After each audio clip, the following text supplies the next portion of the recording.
राधे राधे, हरे कृष्ण। आप सभी का दिन शुभ हो। आज दिनांक है 11 अक्टूबर और दिन है शनिवार।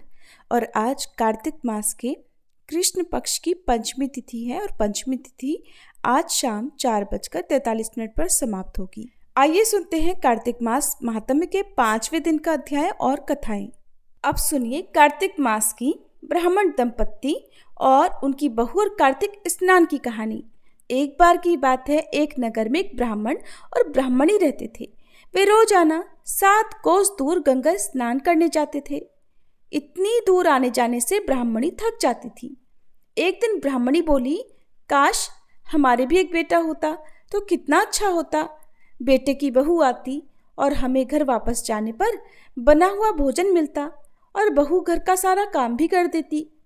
ब्राह्मणी की ये बात सुनकर ब्राह्मण देवता बोले, बात तो तुम सही कह रही हो, चलो आज मैं तुम्हारे लिए बहू ला ही देता हूँ। ब्राह्मणी बोली, वो कैसे भला? ब्राह्मण ने कहा कि तुम एक पोटली में आटा डालकर उसमें कुछ मोहरे रख देना। ब्राह्मण देवता के कहे अनुसार ब्राह्मणी ने पोटली बांध कर दे दी और पोटली लेकर ब्राह्मण देवता चले गए। वह अभी कुछ ही दूर पर गए थे कि उन्हें नदी के किनारे बहुत ही सुंदर लड़कियां खेलते हुए दिखाई दी। वे रेत में घर बना बनाकर खेल रही थी और बार बार तोड़ रही थी। तब उनमें से एक लड़की कहने लगी कि मैं तो अपना घर नहीं तोड़ूंगी, मुझे तो रहने के लिए ये घर चाहिए। लड़की की बात सुनकर ब्राह्मण देवता मन ही मन सोचने लगे कि बहू बनाने के लिए तो यही लड़की सही रहेगी।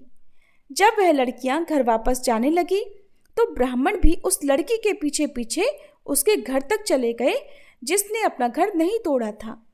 और वहां जाकर ब्राह्मण देवता ने उससे कहा कि बेटी, अभी कार्तिक मास चल रहा है, इसीलिए मैं किसी के घर भोजन नहीं खाता। मैं आटा लेकर आया हूँ, तुम अपनी माँ से पूछो तो जरा, क्या वह मेरे लिए आटा छानकर 4 रोटियां बना देगी? यदि वह मेरा आटा छानकर रोटियां बनाएगी तो ही मैं रोटी खा सकता हूँ। लड़की ने भीतर जाकर अपनी माँ से सारी बात कह दी। माँ ने कहा, ठीक है, जाकर बाबा से कह दे कि वह अपना आटा दे दे तो मैं रोटियां बना दूंगी। जब लड़की की माँ आटा छानने लगी तो आटे में से मोहरें निकली। वह सोचने लगी कि जिसके आटे में इतनी मोहरें हैं उसके घर में कितनी मोहरें होंगी। उधर वह ब्राह्मण देवता जब भोजन करने बैठे तो लड़की की माँ ने कहा, बाबा, क्या आप अपने लड़के की सगाई करने जा रहे हो? ब्राह्मण ने कहा, मेरा बेटा तो काशी में पढ़ने गया हुआ है, लेकिन यदि तुम कहो तो खांड कटोरे से विवाह करके तुम्हारी बेटी को मैं अपने साथ ले जाऊं। लड़की की माँ बोली, ठीक है बाबा। और फिर खांड कटोरे से अपनी लड़की का विवाह करके उसे ब्राह्मण देवता के साथ उसने भेज दिया। अब ब्राह्मण ने घर आकर कहा, रामू की माँ, दरवाजा खोलो, देखो तो मैं तुम्हारे लिए बहू लेकर आया हूँ। ब्राह्मणी बोली, पूरी दुनिया तो ताने मारती ही थी, अब आप भी मारने लगे। अरे हमारे तो कोई बेटा ही नहीं है, तो भला बहू कहाँ से आएगी? ब्राह्मण ने कहा, अरे भाग्यवान, दरवाजा खोलकर देख तो सही।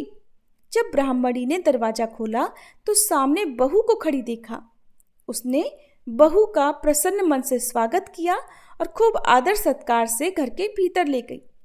अब ब्राह्मण और ब्राह्मणी स्नान करने जाते तो बहू पीछे घर का सारा काम करके भोजन बनाकर तैयार रखती। वह उनके कपड़े धोती, रात को पैर भी दबाती थी। इस तरह काफी समय बीत गया। ब्राह्मणी ने एक दिन अपनी बहू से कहा कि बहू, तू कभी भी चूल्हे की आग बुझने मत देना और मटके का पानी खत्म मत होने देना। लेकिन एक दिन चूल्हे की आग बुझ गई। तब बहू भागी भागी अपनी पड़ोसन के पास गई और बोली, मेरे घर में चूल्हे की आग बुझ गई है, मुझे थोड़ी आग चाहिए। मेरे सास ससुर सुबह 4 बजे से गए हुए हैं स्नान करने, वो थके हारे आएंगे, इसलिए मुझे उनके लिए भोजन बनाना है। तब पड़ोसन बोली कि तू तो बावली है, ये दोनों तुझे मिलकर पागल बना रहे हैं, इनका कोई बेटा बेटा नहीं है। बहू बोली, दीदी ऐसा तो मत बोलो, इनका बेटा तो बनारस काशी में पढ़ने गया हुआ है। तब पड़ोसन ने कहा कि ये तुझे झूठ बोलकर लाए हैं, इनका कोई बेटा नहीं है। अब की बार तो बहू पड़ोसन की बातों में आ ही गई और कहने लगी, कि तब आप ही बताओ मैं क्या करूं। पड़ोसन ने कहा, करना क्या है, जब तुम्हारे सास ससुर वापस आए तो जली फूकी रोटियां और बिना नमक की पतली दाल बनाकर दे देना।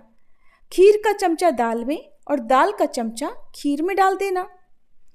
अब तो बहू पड़ोसन की सारी सीख लेकर घर आ गई और जब उसके सास ससुर वापस घर आए तो आज न तो उनकी बहू ने उनका आदर सत्कार किया, न ही उनके कपड़े धोए। यहाँ तक कि जब उसने अपने सास ससुर को भोजन दिया तो सास बोली, बहू आज ये रोटियां जली फूकी क्यों हैं और दाल भी बिना नमक की है। तब बहू ने तपाक से जवाब दिया, माँ जी एक दिन ऐसा खाना खा लोगे तो कुछ बिगड़ नहीं जाएगा तुम्हारा। सास ससुर को खरी खोटी सुनाकर वह अब फिर से पड़ोसन के पास गई और बोली कि अब बताओ आगे क्या करना है। पड़ोसन बहुत चालाक थी, कहने लगी, अब तुम सातों कोठों की चाबी मांग लेना। और अगले दिन जब वह ब्राह्मण ब्राह्मणी स्नान करने के लिए जाने लगे तो बहू जिद पर अड़ गई, बोली, मुझे तो सातों कोठों की चाबी चाहिए। तब ससुर ने ब्राह्मणी से कहा, इसे चाबी दे दो, आज नहीं तो कल इसे देनी ही है। तब सास ने बहू को सातों कोठों की चाबी दे दी और वह ब्राह्मण दंपत्ति स्नान करने के लिए चले गए। उनके जाने के बाद जब बहू ने दरवाजे खोले तो देखा किसी में अन्न भरा है, किसी में धन भरा है और किसी कोठे में बर्तन भरे पड़े हैं। जब उसने सबसे ऊपर का 7वां कोठा खोला तो देखा कि शिव जी, माता पार्वती, गणेश जी, लक्ष्मी माता जी, पीपल पथवारी, कार्तिक के ठाकुर, राई दामोदर, तुलसी जी का बिड़वा, गंगा यमुना और 33 कोटि देवी देवता विराजमान है। और वहीं पर एक लड़का चंदन की चौकी पर बैठा माला जप रहा है। ये सब देखकर वह हैरान रह गई। उसने उस लड़के से पूछा, तुम कौन हो? तब लड़का बोला, मैं तेरा पति हूँ, अभी दरवाजा बंद कर दे, जब मेरे माता पिता आएंगे तब दरवाजा खोलना। ये सब देखकर बहू तो बहुत खुश हुई और 16 श्रृंगार कर सुंदर वस्त्र पहनकर अपने सास ससुर की प्रतीक्षा करने लगी। उसने आज अपने सास ससुर के लिए खूब अच्छे अच्छे पकवान बनाए। जब उसके सास ससुर घर वापस आए तो उसने उनका आदर सत्कार किया और प्रेम पूर्वक भोजन कराया। फिर पैर दबाने लगी। पैर दबाते दबाते बहू ने कहा, माँ जी आप इतनी दूर गंगा यमुना स्नान करने के लिए जाती हो तो अब थक जाती होगी, इसलिए अब आप घर पर ही स्नान क्यों नहीं कर लेती। ये सुनकर सास बोली, बेटी गंगा यमुना घर पर तो नहीं बहती है। तब उसने कहा, हाँ माँ जी बहती है, चलिए मैं आपको दिखाती हूँ। जब बहू ने 7वां कोठा खोल कर दिखाया तो उसमें तो शिव जी, पार्वती जी, गणेश जी, लक्ष्मी जी, पीपल पथवारी, कार्तिक के ठाकुर, राई दामोदर, तुलसी जी का बिड़वा और गंगा यमुना बह रही हैं। साथ ही 33 कोटि देवी देवता भी विराजमान हैं। और वही चौकी पर बैठा एक लड़का माला जप रहा है। माँ ने देखा तो पूछा, बेटा तू कौन है? लड़का बोला, माँ जी मैं ही तो तुम्हारा बेटा हूँ। तब ब्राह्मणी ने पूछा, तू कहाँ से आया है? लड़के ने उत्तर दिया, माँ जी मुझे कार्तिक देवता ने भेजा है। ब्राह्मणी ने कहा, बेटा भला ये दुनिया कैसे मानेगी कि तू मेरा ही बेटा है। तब ब्राह्मणी ने कुछ विद्वान पंडितों से सहायता मांगी। पंडितों ने कहा कि इस पार बहू बेटा खड़े हो जाए और उस पार ब्राह्मणी खड़ी हो जाए। ब्राह्मणी ने चमड़े की अंगियां पहनी और छाती में से दूध की धार निकलकर अगर बेटे की दाढ़ी मूछ भीगा जाए और पवन पानी से गठजोड़ बंधे तब मान लेना कि यह बुढ़िया का ही बेटा है। तब उसने ऐसा ही किया। ब्राह्मणी की चमड़े की अंगियां फट गई और उनकी छाती में से दूध की धार निकलकर बेटे की दाढ़ी मूछ भीगा गई। पवन पानी से बहू बेटे का गठजोड़ बंध गया। ये सब देखकर ब्राह्मण और ब्राह्मणी की खुशी का ठिकाना नहीं रहा। हे कार्तिक के ठाकुर, जैसे ब्राह्मण ब्राह्मणी को बहू बेटा दिया वैसे सबको देना। कार्तिक मास की कहानी कहने सुनने और हुंकारा भरने वाले सब पर कृपा करना। अब सुनिए कार्तिक मास महात्म्य का आज का अध्याय। सारी कथा सुनकर समस्त ऋषि मुनियों ने कहा, हे सूत जी अब आप कृपा करके कार्तिक मास और तुलसी जी का महात्म्य वर्णन कीजिए। तब सूत जी बोले, हे ऋषियों जो प्रश्न आपने मुझसे किया है यही प्रश्न एक बार राजा पृथु ने देवर्षि नारद मुनि से किया था और जो उत्तर नारद जी ने महाराज पृथु को दिया था वही आज मैं आपको सुना रहा हूँ, सो तुम एकाग्रचित्त होकर सुनो। एक दिन राजा पृथु ने श्री नारद जी से पूछा, हे देवर्षि, भगवान को तुलसी इतनी प्यारी क्यों है? आप कृपा करके इसका महात्म्य सुना दीजिए। राजा पृथु की बात सुनकर देवर्षि नारद बोले, एक समय देवराज इंद्र बहुत से देवताओं तथा अप्सराओं सहित देवों के देव श्री महादेव जी के दर्शनों को कैलाश पर्वत पर गए। वे जब कैलाश पर्वत पर पहुंचे तो उन्होंने भारी आकार तथा भयंकर नेत्रों वाले एक पुरुष को देखा। तब देवराज इंद्र ने उससे पूछा, तू कौन है और शिवजी कहाँ हैं? इंद्र के कई बार पूछने पर भी उसने कोई उत्तर नहीं दिया तो देवराज को बड़ा क्रोध आया। क्रोध करके इंद्र ने अपना वज्र उसके कंठ पर मारा, जिससे उसका कंठ नीला हो गया। अब उसका कंठ तो नीला हो गया, साथ ही साथ देवराज इंद्र का वज्र भी भस्म हो गया। इसके बाद उसकी आंखों में प्रचंड ज्वाला प्रगटी। उस समय ऐसा लग रहा था मानो यह ज्वाला इंद्र सहित सारे संसार को जलाकर भस्मीभूत कर देगी। ऐसी स्थिति देखकर श्री बृहस्पति तथा इंद्र आदि सभी देवता नतमस्तक होकर भगवान शिव जी की स्तुति करते हुए कहने लगे, हे देवों के देव श्री महादेव, त्रिपुरासुर और अघासुर का विनाश करने वाली त्रिपुरारी अघहारी, आपको बारंबार नमस्कार है। हे सुर नर मुनियों की रक्षा करने वाले, आपको नतमस्तक प्रणाम है। श्री नारद जी ने कहा, हे राजा पृथु, इस प्रकार देवताओं की स्तुति सुनकर श्री महादेव जी ने समस्त ब्रह्मांड को भस्म कर देने वाली अग्नि को शांत कर दिया और बोले, हे देवताओं, मैं तुम्हारी स्तुति सुनकर अत्यंत प्रसन्न हूँ, सो तुम वर मांगो। तब समस्त देवताओं सहित बृहस्पति जी ने क्षमा दान मांगा और कहा, हे देव, जो सुरराज इंद्र से अपराध हुआ है उसके लिए क्षमा प्रदान कीजिए। तब बृहस्पति जी की स्तुति सुनकर पुनः देवाधिदेव श्री महादेव जी ने कहा, मैंने इंद्र का अपराध क्षमा किया और जीवन दान दिया। हे बृहस्पति जी, आज से तुम्हारा नाम भी अमर होगा। तब श्री बृहस्पति जी बोले, हे भगवान, यदि आप हम सब पर प्रसन्न हैं तो सुरराज की रक्षा कीजिए और सारे ब्रह्मांड को भस्म करने वाली अग्नि जो आपके तेज से उत्पन्न हुई है उसे शीघ्र शांत कर दीजिए। भगवान शंकर ने कहा, मेरे नेत्रों से निकला ज्वाला रूपी तेज अब वापस कैसे हो सकेगा, इसलिए हम इसे कहीं दूर फेंक देते हैं। ऐसा कहकर भगवान भूतेश्वर ने उस अग्निपुंज को समुद्र में फेंक दिया। तब वह अग्नि गंगा जी के संगम पर गंगा सागर में जा गिरी और बालक का रूप धारण करके रोने लगी। उसके रोने की आवाज से पृथ्वी कंपायमान हो गई तथा सप्तद्वीप बहरे हो गए। ऐसा घोर आश्चर्य देखकर और समुद्र की गोद में बालक को रोते देखकर श्री ब्रह्मा जी आश्चर्य से पूछने लगे, ये बालक किसका है? समुद्र ने उस बालक को बड़े आदर से उठाकर ब्रह्मा जी की गोद में दे दिया और कहा कि ये मेरा पुत्र है जो गंगा से उत्पन्न हुआ है। अब आप इसका जातकर्म कराइए। उसी समय उस बालक ने ब्रह्मा जी की दाढ़ी पकड़कर बड़े जोर से मरोड़ दी, जिसके मरोड़ने से ब्रह्मा जी के नेत्रों में आंसू भर आए।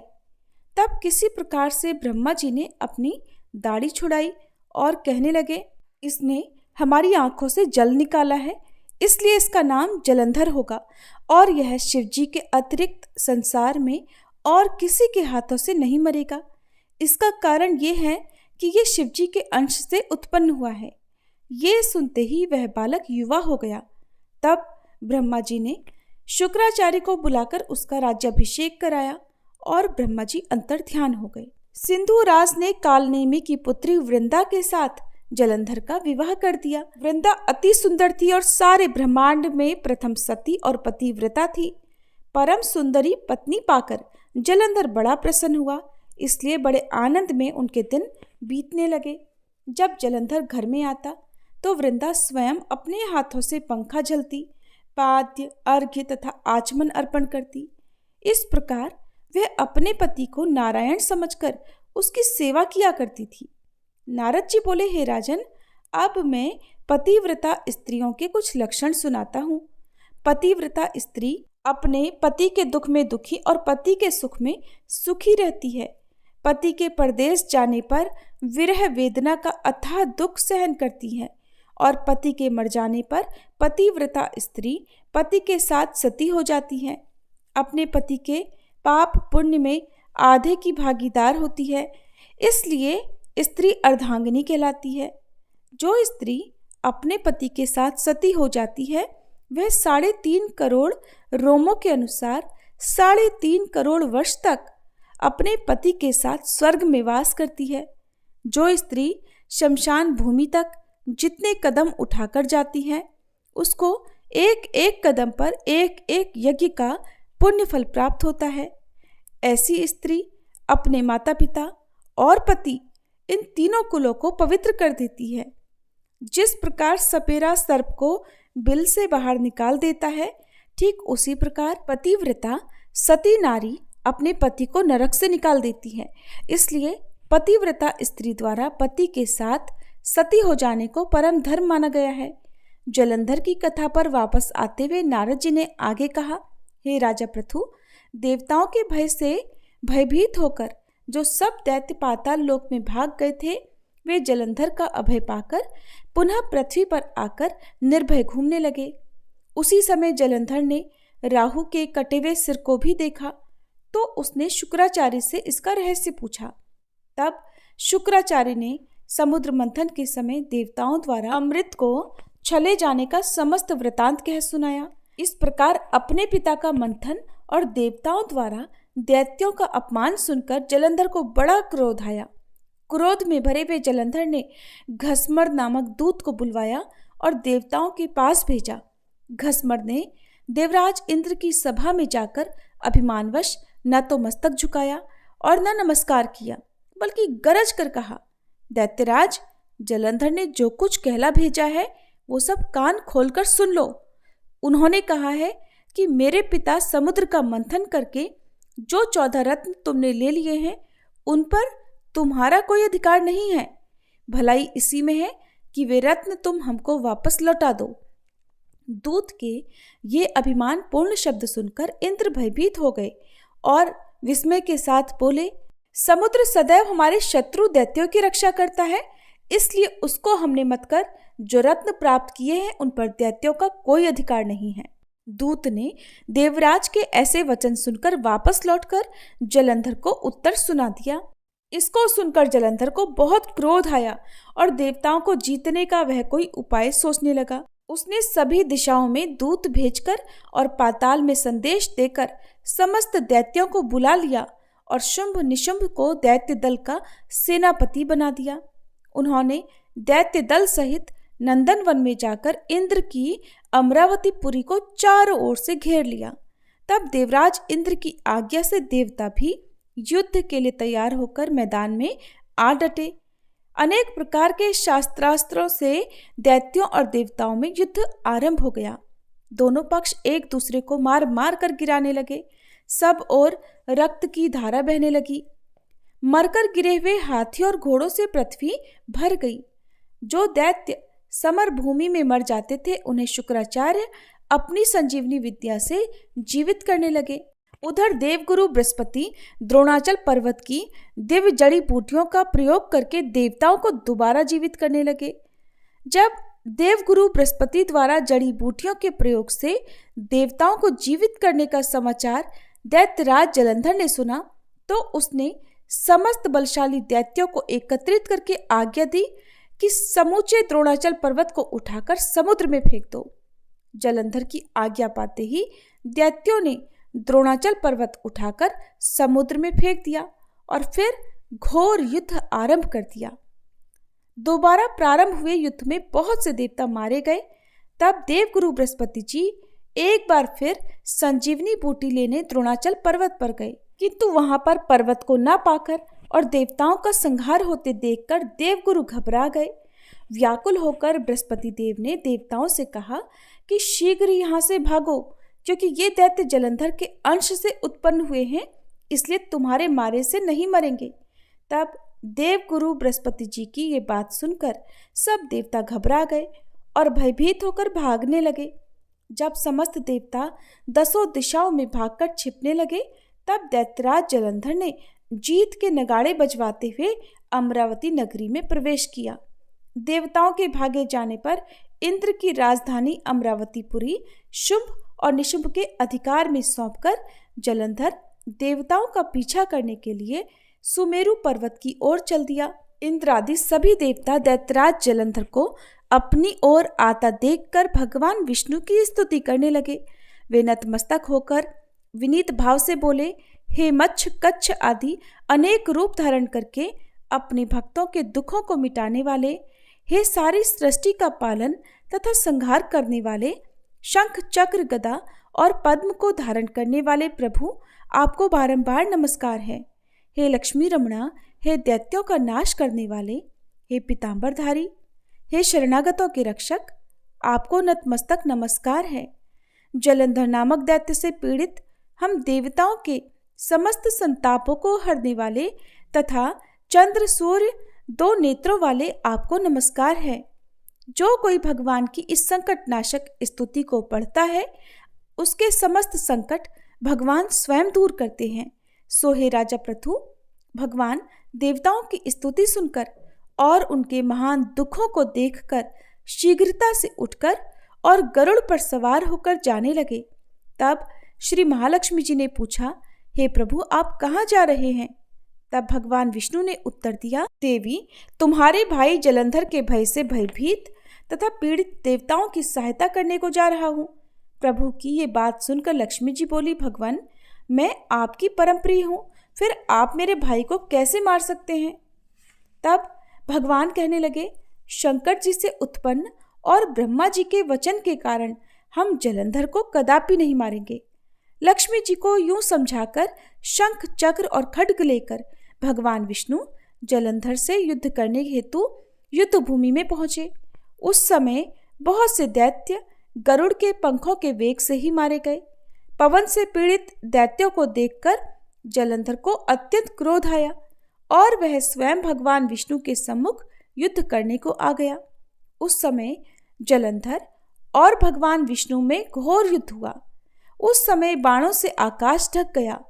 भगवान विष्णु ने जलंधर के रथ का ध्वज, छत्र और बाण काट डाले तथा रथ के सब घोड़ों को मार डाला। ये देखकर जलंधर ने गरुड़ के मस्तक पर गदा मारी, जिससे गरुड़ देव मूर्छित हो गए। तब भगवान विष्णु ने अपनी तलवार से जलंधर की गदा को काट दिया। इसके बाद जलंधर और भगवान में कई वर्षों तक मल्ल युद्ध होता रहा।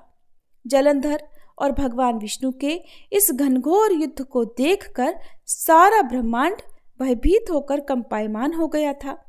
अंत में भगवान विष्णु ने कहा, हे दैत्यराज, तुम्हारा और हमारा युद्ध ठीक नहीं, क्योंकि तुम लक्ष्मी जी के भाई हो। तब जलंधर ने कहा, यदि आप प्रसन्न हैं तो मैं आपसे ये वरदान मांगता हूँ कि आप लक्ष्मी और गरुड़ सहित मेरे घर में ही निवास करें। ये सुनकर भगवान विष्णु लक्ष्मी जी और गरुड़ के सहित उसके यहाँ रहने का वचन देकर चले गए। तब समस्त देवी देवताओं के स्थान पर दैत्यों की नियुक्ति करके जलंधर अपनी राजधानी में निवास करने लगा और देवताओं, गंधर्वों और किन्नरों आदि पर जितने भी रत्न थे वे सब छीनकर उसने अपने अधिकार में कर लिए। निशुंभ को शासन करने के लिए पाताल लोक में भेज दिया। वहां पहुंचकर निशुंभ ने शेष आदि नागों को वश में कर लिया। इस प्रकार जलंधर देव, यक्ष, किन्नर, गंधर्व और मनुष्य सबको अपनी प्रजा बनाकर पुत्र के समान तथा धर्म की नीति से उनका पालन करते हुए समस्त त्रिलोकी पर शासन करने लगा। ये कथा सुनाकर नारद जी ने कहा, हे महाराज पृथु, एक समय भगवान का दर्शन करने तथा जलंधर का वैभव देखने के लिए हम भी उसकी राजधानी में गए थे। हरे कृष्ण। कार्तिक मास महात्म्य के आज के अध्याय में बस इतना ही। इसके आगे का वृतांत आप सभी अगले अध्याय में जरूर सुनिएगा। आप सुनिए कार्तिक मास में हर दिन नियम से सुनी जाने वाली सीता नित्यनेम की कथा। फिर आप सुनेंगे स्तोत्र पाठ, तुलसी चालीसा और आरती। इस कहानी को सीता माता कहती थी और प्रभु श्री राम सुना करते थे। एक दिन श्री राम भगवान को किसी काम के लिए बाहर जाना पड़ा, तो सीता माता कहने लगी कि भगवान, मेरा तो 12 वर्ष का नित्यनेम है, अब आप बाहर जाएंगे तो मैं अपनी कहानी किसे सुनाऊंगी। तब श्री राम ने कहा कि सीते, आप कुएं की पाल पर जाकर बैठ जाना और वहां पर जो भी औरतें पानी भरने आएंगी उन्हें अपनी कहानी सुना दिया करना। सीता माता कुएं की पाल पर जाकर बैठ गई। तभी एक स्त्री आई। उसने रेशम की जरी की साड़ी पहन रखी थी और सोने का घड़ा ले रखा था। सीता माता उसे देखकर कहने लगी, बहन, मेरा 12 वर्ष का नित्यनेम सुन लो। पर वह स्त्री बोली कि मैं तुम्हारा नित्यनेम सुनूंगी तो मुझे तो घर जाने में देर हो जाएगी और मेरी सास मुझसे झगड़ा करेगी। इसलिए उसने कहानी नहीं सुनी और अपने घर चली गई। लेकिन उसके घर जाते ही उसकी रेशम जरी की साड़ी फट गई। सोने का घड़ा मिट्टी के घड़े में बदल गया। सासू ने देखा तो पूछा, अरे बहू, ये किसका दोष अपने सिर लेकर आ गई है। बहू बोली, माँ जी, कुएं पर एक औरत बैठी थी। उसने अपनी कहानी सुनने के लिए कहा, लेकिन मैंने नहीं सुनी। शायद उसी का ये फल मुझे मिला है। बहू की बात सुनकर अगले दिन वही साड़ी और वही घड़ा लेकर सास कुएं की पाल पर गई। सास को वहीं पर सीता माता बैठी मिली तो माता सीता ने कहा, बहन, मेरी कहानी सुन लीजिए। सासू बोली, एक बार छोड़, मैं तो 4 बार कहानी सुन लूंगी। तब सीता माता बोली, राम आए लक्ष्मण आए, देश के पुजारी आए, नित नेम का नेम लाए, आओ राम बैठो राम, तपी रसोई जीमो राम, माखन मिश्री खाओ राम, दूध पताशा पियो राम, सूत के पल का मोठो राम, शाल दुशाला पोठो राम, शाल दुशाला ओढ़ो राम। जब बोलूं राम ही राम, राम सवारे सबके काम, खाली घर भंडार भरेंगे, सबका बेड़ा पार करेंगे। श्री राम जय जय राम। सासू बोली, बहन, कहानी तो बहुत अच्छी लगी। फिर कहानी सुनकर सासू घर चली गई और उसकी साड़ी फिर से रेशम जरी की बन गई। मिट्टी का घड़ा भी फिर वापस से सोने के घड़े में बदल गया। बहू ने देखा तो कहने लगी, सासू माँ, आपने ये सब कैसे किया। सासू बोली, बहू, तू दोष लगा कर आई थी और मैं अब दोष उतार कर आ रही हूँ। बहू ने पूछा कि माँ जी, वह कुएं वाली स्त्री कौन है। सासू ने बताया कि वह तो सीता माता थी। वो पुराने से नया कर देती हैं, खाली घर में भंडार भर देती हैं। वह लक्ष्मी जी का वास घर में कर देती हैं और मनुष्य की जो भी इच्छा हो उसे पूर्ण कर देती हैं। बहू बोली, माँ जी, फिर तो ऐसी कहानी मुझे भी सुना दो। सास बोली कि ठीक है, तुम भी सुनो। फिर सास ने कहानी शुरू की।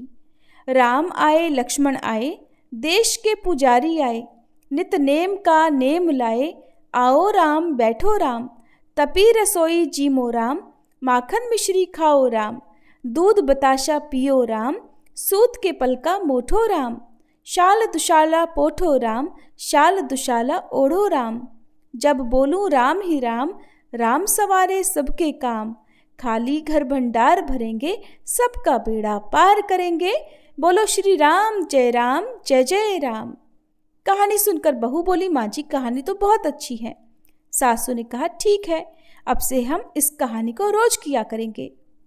अब सास बहू रोज सवेरे उठती, नहाती धोती और पूजा करने के बाद नित नेम की सीता माता की कहानी कहती। एक दिन की बात है, उनके यहाँ पड़ोस की एक औरत आई और बोली कि बहन, जरा सी आँच तो देना। तो बहू बोली कि आँच तो अभी हमने जलाई ही नहीं। पड़ोसन बोली, तो फिर तुम सुबह 4 बजे से उठकर क्या कर रही हो।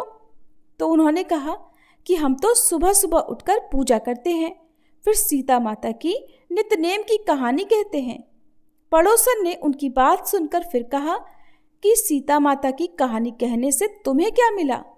तब वे दोनों बोली कि सीता माता की कहानी कहने से घर में भंडार भर जाते हैं, सारे काम पूर्ण हो जाते हैं, मन की इच्छा भी पूरी होती है। पड़ोसन ने कहा, बहन, अगर ऐसा है तब तो फिर मुझे भी कहानी सुना दो। तब बहू बोली कि ठीक है, तुम भी ये कहानी सुन लो। राम आए लक्ष्मण आए, देश के पुजारी आए, नित नेम का नेम लाए, आओ राम बैठो राम, तपी रसोई जीमो राम, माखन मिश्री खाओ राम, दूध बताशा पियो राम, सूत के पल का मोठो राम, शाल दुशाला पोठो राम, शाल दुशाला ओढ़ो राम। जब बोलू राम ही राम, राम सवारे सबके काम, खाली घर भंडार भरेंगे, सबका बेड़ा पार करेंगे, श्री राम जय जय राम। पड़ोसन ने इस कहानी को सुना तो कहने लगी, बहन कहानी तो बहुत अच्छी लगी। अब वह पड़ोसन भी नितनेम सीता माता की कहानी कहने लगी। कहानी कहने से सीता माता ने पड़ोसन के भी धन के भंडार भर दिए। देखते ही देखते अब तो पूरे मोहल्ले में नितनेम की कथा चल पड़ी और हर किसी की मनोकामना पूर्ण होने लगी। हे सीता माता, जैसे आपने उन सभी के भंडार भरे, वैसे ही हमारे भी भरना। कहानी कहने वाले, सुनने वाले और हुंकार भरने वाले सबके भरना। सभी प्रेम से बोलिए, सीता मैया की जय। सनातन धर्म में तुलसी को अत्यंत पूजनीय माना जाता है। जिस घर के आंगन में तुलसी होती है वहाँ कभी कोई कष्ट नहीं आता और माँ तुलसी के नाम के उच्चारण मात्र से ही भगवान विष्णु प्रसन्न हो जाते हैं। तुलसी जी में जल चढ़ाने से घर में सुख समृद्धि आती है तथा हर प्रकार के रोग शोक आदि व्याधि से मुक्ति मिल जाती है। तुलसी जी की पूजा करते समय श्री तुलसी स्तोत्र का पाठ जरूर करना चाहिए। ऐसा करने से माता तुलसी जल्द प्रसन्न होती हैं और माता तुलसी जी की पूजा का भक्तों को 2 गुना फल मिलता है। तो प्रिय श्रोताओ, अब आपको पुंडरीकृत तुलसी स्तोत्र का हिंदी अनुवाद सुना रहे हैं। आप सब भी मन में श्रद्धा रखकर तुलसी स्तोत्र का हिंदी अनुवाद सुनिए। देवी तुलसी माँ को मेरा प्रणाम है, मैं आपको नमन करता हूँ। हे विश्व की पालक, आप श्री हरि की परम प्रिय हैं। हे देवी, आपकी शक्ति के कारण ब्रह्मा से लेकर सभी देवता इस संपूर्ण संसार को बनाए रखने और उसका अंत करने में सक्षम है। इसका अर्थ है कि आपके कारण ही ब्रह्मा जी के साथ अन्य देवतागण सृष्टि के निर्माण, उसके पालन पोषण और विनाश में लगे हुए हैं। देवी तुलसी जी, आपको मेरा प्रणाम है। जो जीवन में कल्याण लाती हैं, उन देवी तुलसी को नमस्कार है। जो श्री विष्णु जी की प्रिय हैं और जो शुभ है, मुक्ति प्रदान करने वाली और समृद्धि प्रदान करने वाली देवी तुलसी को नमस्कार है। देवी तुलसी को नमस्कार है। हे देवी, कृपया मुझे सभी प्रकार के दुर्भाग्य और विपत्तियों से बचाए रखना। हे देवी, आपकी महिमा का वर्णन करना, यहाँ तक कि आपका स्मरण मात्र ही मनुष्य को पवित्र बना देता है। देवी तुलसी जी को प्रणाम। मैं देवी तुलसी को पूरी श्रद्धा के साथ प्रणाम करता हूँ, जो देवियों में सबसे प्रमुख है और जिनका तेजोमय रूप है, जिसे देखकर इस नश्वर संसार के सभी पापी अपने पापों से मुक्त हो जाते हैं। देवी तुलसी को मेरा प्रणाम है। इस पूरे विश्व को देवी तुलसी जी ने संरक्षित किया है, जिसमें गतिमान और अचल दोनों प्राणी शामिल हैं। देवी पापी व्यक्ति के सभी पापों को नष्ट कर देती हैं।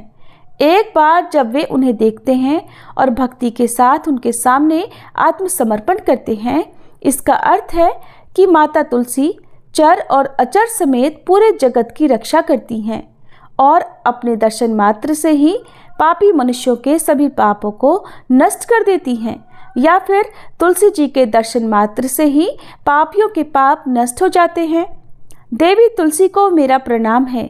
जो भी श्रद्धा के साथ देवी तुलसी के सामने हाथ जोड़कर प्रणाम करते हैं, वे इस कलयुग के बंधनों को पार कर जाते हैं और सभी प्रकार के सुख और प्रसन्नता को प्राप्त करते हैं, फिर चाहे वह महिला हो, व्यापारी हो या अन्य कोई भी जन। देवी तुलसी को मेरा नमस्कार। देवी तुलसी के समान इस पृथ्वी पर और कोई देवता नहीं है। देवी विश्व को उसी प्रकार शुद्ध करती हैं जैसे वैष्णव भगवान विष्णु जी के संग से शुद्ध होते हैं। देवी तुलसी को मेरा प्रणाम। इस कलयुग में भगवान विष्णु जी के माथे पर तुलसी पत्र चढ़ाना भक्तों के मस्तक पर विष्णु जी के वरदान, कृपा और आशीर्वाद को हमेशा बनाए रखता है। इसका अर्थ है कि जो भी व्यक्ति इस कलयुग में भगवान श्री विष्णु जी के मस्तक पर तुलसी जी को अर्पित करता है, उसके ऊपर हमेशा भगवान विष्णु जी का आशीर्वाद बना रहता है। देवी तुलसी को नमस्कार है।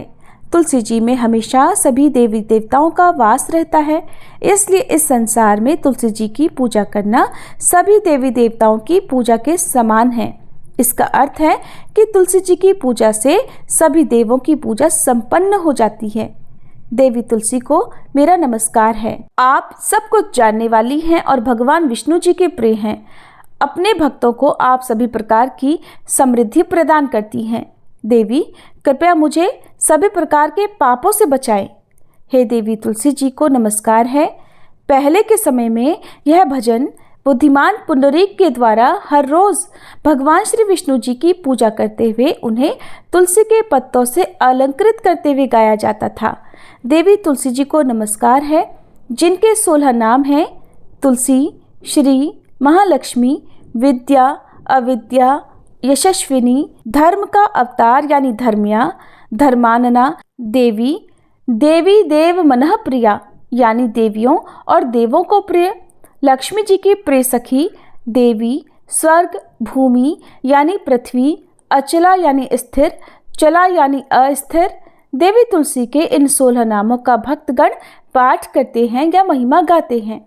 देवी के 16 नामों का पाठ करने वाले भक्त आसानी से श्री हरि की भक्ति प्राप्त कर लेते हैं और अंत में भगवान विष्णु जी के चरण कमलों में स्थान प्राप्त करते हैं, जिन्हें माँ तुलसी, पृथ्वी, महालक्ष्मी, कमल की स्वामिनी और श्री हरि की प्रिया के नाम से भी जाना जाता है। देवी तुलसी को मेरा नमस्कार है। देवी तुलसी की सखी तुलसी जी शुभ प्रदान करती हैं, पापों को दूर करती हैं और सभी को पवित्र बनाती हैं, पुण्य प्रदान करती हैं। आपको प्रणाम है। देवी तुलसी जिनकी प्रशंसा देवर्षि नारद द्वारा की जाती है और श्री नारायण के प्रिय हैं, उन देवी तुलसी को हम सबका बारंबार प्रणाम है। जय जय तुलसी भगवती सत्यवती सुखदानी, नमो नमो हरि प्रेसी श्री वृंदा गुणखानी, श्री हरिशीष विरजनी देहु अमर वर अम्ब, जनहित हे वृंदावनी अब न करहु विलंब। धन्य धन्य श्री तुलसी माता, महिमा अगम सदा श्रुति गाता, हरि के प्राण हूँ से तुम प्यारी, हरहि हेतु कीन्हो तप भारी। जब प्रसन्न है दर्शन दीन हो, तब कर जोरी विनय उस कीन्हो। हे भगवंत कंत मम होहु, दीन जानि जानि छाड़हु छोहु। सुनी लक्ष्मी तुलसी की बानी, दीन हो श्राप कध पर आनी। उस अयोग्य वर मांगन हारी, हो बिटप तुम जड़ तनुधारी। सुनि तुलसी ही श्रव्योत ही ठामा, करहु वास तुहु नीचन धामा। दियो वचन हरि तब तत्काला, सुनहु सुमुखी जानी होहु बिहाला। समय पाई ब्योहरो पाति तोरा, पूजहि आस वचन सत मोरा। तब गोकुल मह गोप सुदामा, तासु भई तुलसी तू बामा। कृष्ण रास लीला के माही, राधे शक्यो प्रेम लखि नाही। दियो श्राप तुलसी तत्काला, नर लोक ही तुम जन्महु बाला।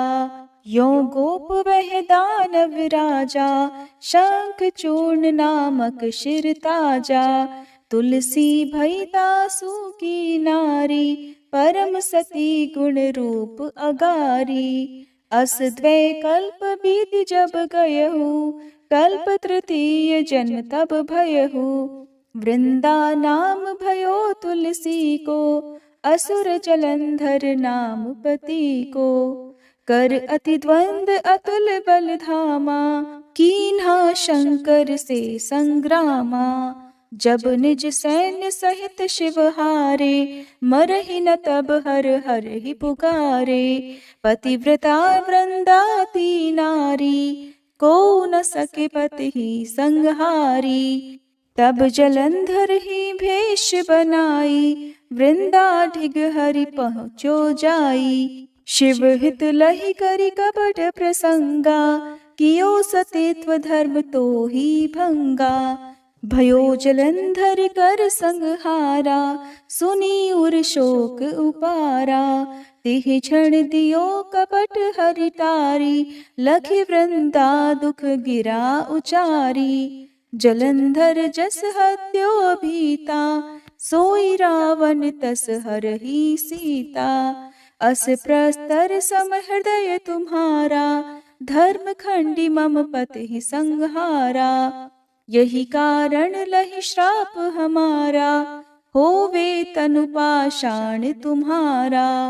सुनि हरि तुरत ही वचन उचारे, दियो श्राप बिना विचारे। लख्यो ना निज कर दूत पति को, छलन चाहियो जब पार्वती को। जड़ मति तुह अस हो जड़ रूपा, जग में तुलसी बिटप अनूपा। धग्व रूप हम शाली ग्रामा, नदी गंडकी बीच ललामा। जो तुलसी दल हम ही चढ़ई है, सब सुख भोग परम पद पई है। बिनु तुलसी हरि जलत शरीरा, अतिशय उठत शीश उर पीरा। जो तुलसी दल हरि शिर धारत, सो सहस्त्र घट अमृत डारत। तुलसी हरि मन रंजनिहारी, रोग दोष दुख भंजनिहारी। प्रेम सहित हरि भजन निरंतर, तुलसी राधा में नाही अंतर। व्यंजन हो 56 प्रकारा, बिन तुलसी दल ना हरहि प्यारा। सकल तीर्थ तुलसी तरु छाही, लहत मुक्ति जन संशय नाही। कवि सुंदर इक हरि गुण गावत, तुलसी निकट सहस गुण पावत। बसत निकट दुर्वासा धामा, जो प्रयास ते पूर्व ललामा। पाठ करहि जो नित नर नारी, हो ही सुख भाषहि त्रिपुरारी। तुलसी चालीसा पढ़ी तुलसी तरु गृहधारी, दीप दान करी पुत्र फल पावहि बंध्यहु नारी। सकल दुख दरिद्र हरिहार वै परम प्रसन्न, आशय धन जन लड़ही कर बसहि पूर्णा अत्र। लाही अभिमत फल जगत, महिलाहि पूर्ण सब काम। जेहि दल अर्पहि तुलसी, तह सहस बसहि हरि राम। तुलसी महिमा नाम लख, तुलसी सूत सुख राम। मानस 40 रच्यो, जग मह तुलसीदास। प्रेम से बोलिए तुलसी महारानी की जय। तुलसी महारानी नमो नमो, हरि की पटरानी नमो नमो। तुलसी महारानी नमो नमो, धन्य तुलसी पूरण तप कीनो। शालिग्राम बनी पटरानी नमो नमो। तुलसी महारानी नमो नमो, हर की पटरानी नमो नमो। जाके पत्र मंजरी कोमल, श्रीपति कमल चरण लपटानी नमो नमो। तुलसी महारानी नमो नमो, हरि की पटरानी नमो नमो। कौन महीने बोई रानी तुलसा, कौन महीने हुई हरियाली नमो नमो। तुलसी महारानी नमो नमो, हर की पटरानी नमो नमो। कौन महीने हुई तेरी पूजा, कौन महीने हुई पटरानी नमो नमो। तुलसी महारानी नमो नमो। आषाढ़ मास में बोई रानी तुलसा, सावन महीने हुई हरियाली नमो नमो। तुलसी महारानी नमो नमो, हरि की पटरानी नमो नमो। कार्तिक मास में हुई तेरी पूजा, मंगसिर मास हुई पटरानी नमो नमो। तुलसी महारानी नमो नमो, हर की पटरानी नमो नमो। धूप दीप नैवेद्य आरती, पुष्पन की वर्षा बरसानी नमो नमो। तुलसी महारानी नमो नमो, हर की पटरानी नमो नमो। 56 भोग 36 व्यंजन, बिन तुलसी हरि एक न मानी नमो नमो। तुलसी महारानी नमो नमो, हर की पटरानी नमो नमो। जो तुलसी को सवेरे गाए, श्री कृष्ण के दर्शन पाए नमो नमो। तुलसी महारानी नमो नमो, हर की पटरानी नमो नमो। जो तुलसी को दोपहर गाए, खीर खांड का भोग लगाए नमो नमो। तुलसी महारानी नमो नमो, हर की पटरानी नमो नमो। जो तुलसी को सांझ को गाए, श्री कृष्ण की आरती उतारे नमो नमो। तुलसी महारानी नमो नमो, हर की पटरानी नमो नमो। जो तुलसी को रात को गाए, श्री कृष्ण के चरण दबाए नमो नमो। तुलसी महारानी नमो नमो, हर की पटरानी नमो नमो। सब सखी मैया तेरो यश गावे, भक्ति दान दी जय महारानी नमो नमो। तुलसी महारानी नमो नमो, हर की पटरानी नमो नमो।